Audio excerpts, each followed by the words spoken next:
In this tutorial, I'm going to teach you how to add new accounts in Xero. This is useful for customizing your chart of accounts and creating specific categories to organize and track your business finances.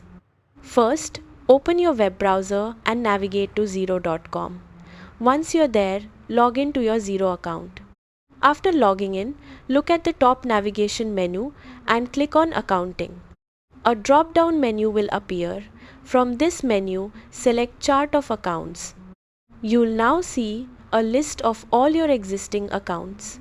Look for the Add Account button at the top of the page and click on it. A new account window will appear. Start by selecting an account type from the drop-down menu. You can choose options such as Asset, Liability, Equity, Revenue, or Expense. Next, enter an account code if your business uses account codes. Otherwise, you can leave this field blank. Then, enter a clear and descriptive name for your new account.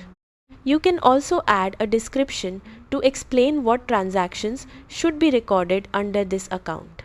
Next, select the appropriate tax setting from the drop-down menu.